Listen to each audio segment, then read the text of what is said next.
My name is Cynthia. I work at an 8 to 5 job, and I also run a small retail shop as a side hustle. I'm on my way back from this mission. I often ride public transport because it keeps me in touch with reality. You know, sometimes the vehicles makes unnecessary stops, but of course I understand because they also are in the hustle. They need more passengers. Although this eats so much into my time, but I get to buy oranges and other fruits and anything else that could be in the season every time the vehicle stops at such points. I fix the oranges in my bag. One thing that I'm sure of is my children will be delighted. I also take time to see what is around me. There's a lot to see when you're in public transport, shops and other upcoming businesses. The only challenge that I experience is that my legs never fit. Often this space is too small for my legs, plus I'm also a very tall woman. I'm actually 6'2". So I distract myself by looking outside and see, sometimes I just sit and wonder what could be in these people's minds. But most of the time I just relax and enjoy the breeze, and I don't pressurize myself so much because after all I'm not the driver. So I'll get there when I get there. And my mission this evening is to go and order stock for my small retail shop. So as soon as I get there, I'll get down with the business, and I hope to take you with me throughout this mission up until my evening ends in the side hustle.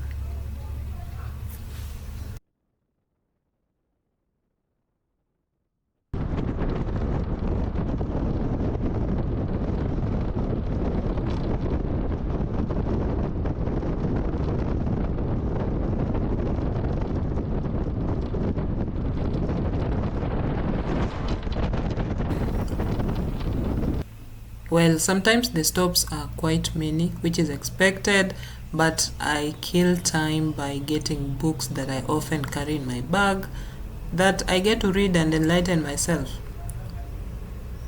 Like in this case, I have this book that I got from the book mall a few weeks ago. This one is something that is quite new to me.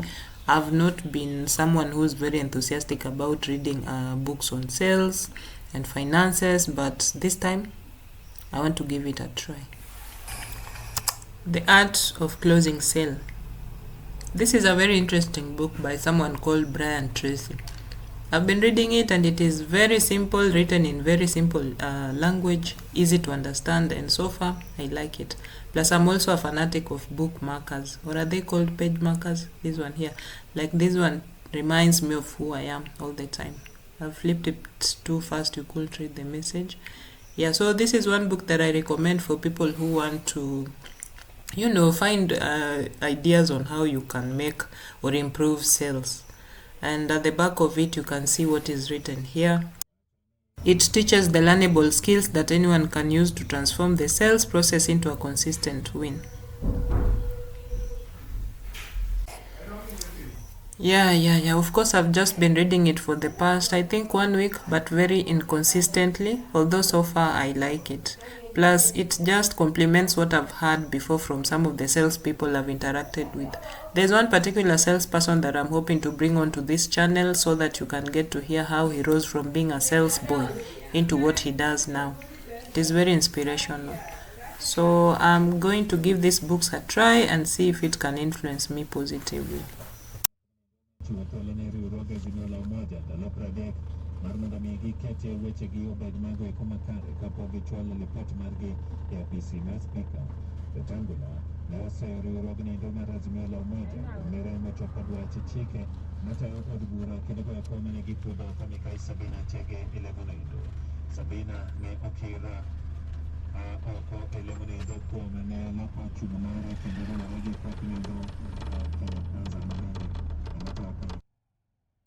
And after what feels like an eon or a decade, I get into town finally. I hop onto a motorcycle, which is locally called a boda boda, and I find my way right into the area that I'm going to window shop for items that I need for the shop.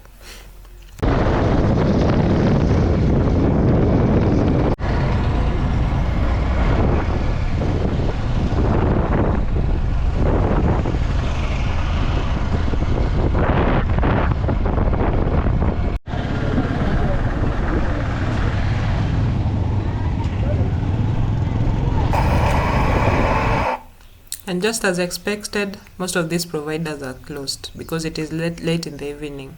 It is actually approaching a 6:15, and my options are very limited. So I just have to turn back and get into the other one that is open. Actually, it is the only kind that is open at this time, and they too will be closing shortly.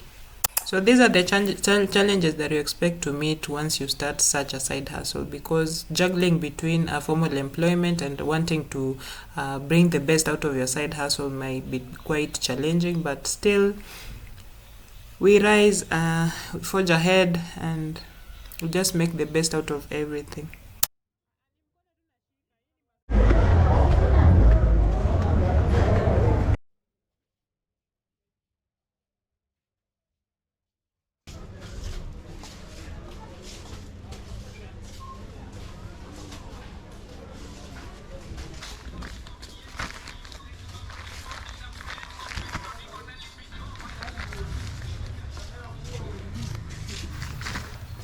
Most of the time in between shopping, I have to counter check with the last orders that I had from my assistant, because this is what actually helps me be in the know-how. I need to get just what is needed and not more and not less.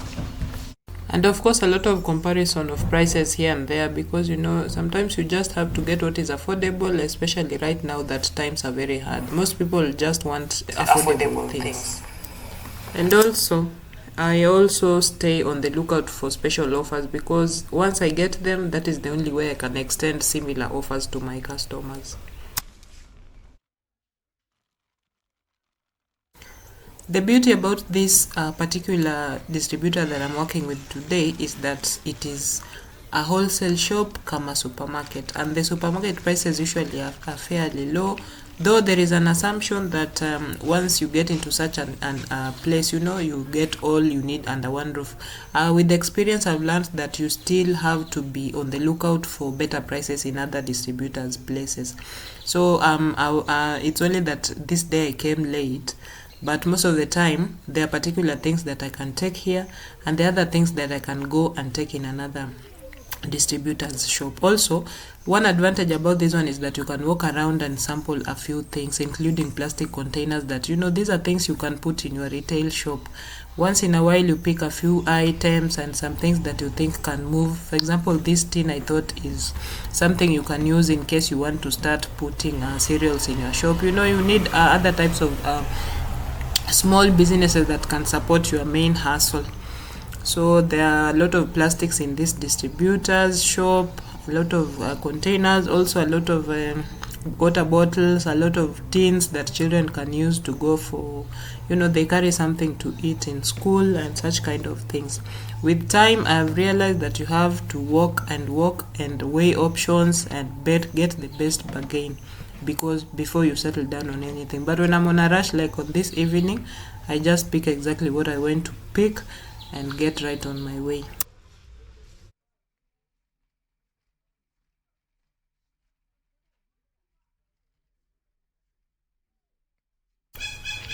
Of course, there are some items that I'm used to selling, and some of my customers are also used to them, but sometimes I get at a loss, like at this point now.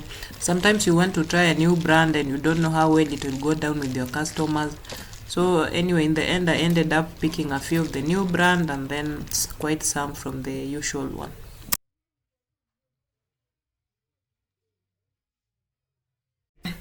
And then Mimi, as a general principle, I always tell myself that I have to remain creative, I have to remain inventful in any hustle that I undertake. Like in this case, I found these beautiful vases, which were just made out of plastic, but they were small, portable, and they were looking very nice. I thought I should take a few pieces and go get some indoor plants and put them inside, because I want to utilize the kind of traffic that comes into the shop. So I'm sure they'll move. I'll show you once I'm done with the transplanting some of the indoor plants that I'm thinking about putting in these planters. By this time, the distributor shop was becoming very deserted. It was actually getting dark outside, so I had to rush and get to the counter before they wanted everyone out. And also there are these freezers that I've been admiring for quite some time now. I think I could make do with one at the shop because of some of the perishable drinks like yogurt, and milk that can be put in these freezers. Also, I've had my customers asking for the same. It is quite pricey. I've not budgeted for it, but I'm hoping that if all goes well, I'll have to find one of this kind.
At long last, I'm done, and I'm helped to ferry some of the things that I've purchased to the outside, and it's time to look for someone with a rickshaw or otherwise known as a tuk-tuk locally so that I can get going.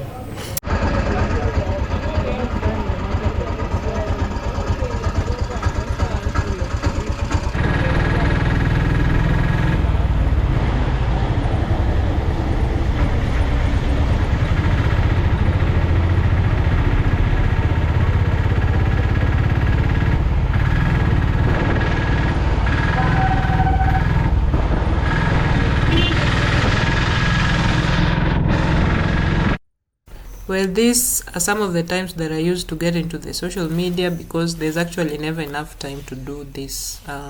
Once I get to the house, the priorities change. I get to the shop, I get to have to see the children and such kind of things.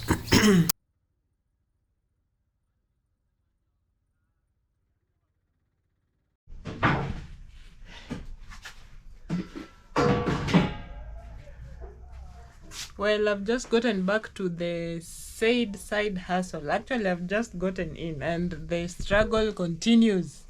So right about now, I have to settle in, at least see what's happening in the house, and then, of course, freshen up a bit, and then I'll come and finish the latter part of this vlog. Yeah, and then we'll call it a day at that point. Well, I'm back in front of the camera 2 hours later.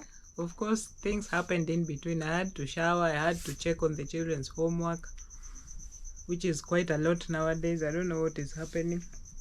And then, of course, I'm here because there's one principle that I use in my life, especially as far as side hustles are concerned.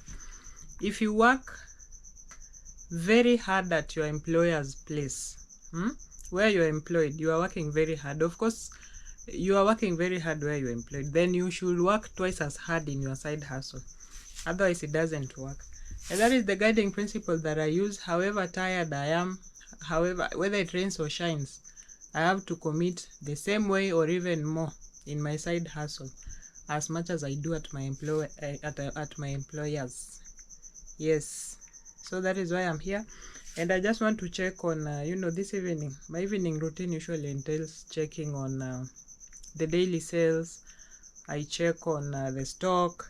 Of course, earlier you had seen me going to the one of the places that I usually go for restocking. Of course, it was very late in the evening, and that is why I'm standing here now. It is actually a few minutes past 9, but this has to be done, so I just get right on it. I need to rearrange the shelves also so that it gets a touch of my hands. The hustle has to reflect who I am, my values, and what I stand for. So even as much as I'm not here in the day, then I compensate at night. So most of the time when I do this routine, I usually sleep very late, but I'm ready for it. And I'm not complaining. Also, recently I was in Nairobi and in Meru at night. These are one of the busiest, some of the busiest towns in Kenya, and people are not sleeping. So I decided actually that whenever I need motivation, I'll just be traveling to some of these towns, because you find people working so hard. At around 9, that is when people are getting in. It's like their day is just starting, and I'm telling myself, wait, what am I doing? Anyway, so it also goes without saying that the environment in which you stay can mend or break you. If you stay around people who are sluggish and they are not motivated 3/4 of the time, you also run a risk of doing the same. Yeah, you know, so in your subconscious mind, you don't even realize it. Then over time you realize that you are just relaxed. And but if you stay in an environment where people are motivated and always on the move, or you get to interact with such kind of people every now and then, and I'd advise you to do that also if you're not doing that already, you realize that you gain some form of momentum that keeps you going even when you're feeling discouraged. So it's too late for lectures. Nowadays I'm even becoming a motivational speaker, but I think most of the time I'm just speaking to myself, and then it keeps me going because I need the energy. So right now I just want to arrange the shelves. Of course, I'll put the camera somewhere you can see what my evening routine in the side hustle usually looks like, and then I'll balance the accounts for the day. Then I'll call it a day. Of course, I have to edit this video and upload it, because that is another side hustle that I've gotten myself into. And I'm also glad that every time I check on my analytics, I find that I'm growing. And I want to learn to celebrate the small successes, because that is the only way that I can learn how to celebrate the big ones when they start coming. So I'm celebrating 500 subscribers tonight. Actually, the last time I checked, it was at 497, and I'm so proud of myself, of course, and everyone else who helps me behind the scenes, some of whom you never see, but of course there's a team of people who help me so much in the background, and even just working on the other things that I should actually be doing that I'm not doing, especially now that I'm creating content. So it is not just about me. Yeah, I'm grateful for the support system around me, and I'm also grateful for all of you viewers who've been watching these editions. You just don't know how much motivation you instill in me by just clicking on the videos that I upload, and also by tapping on that subscription button. Means so much to me. Means so much to me. So let's get on it.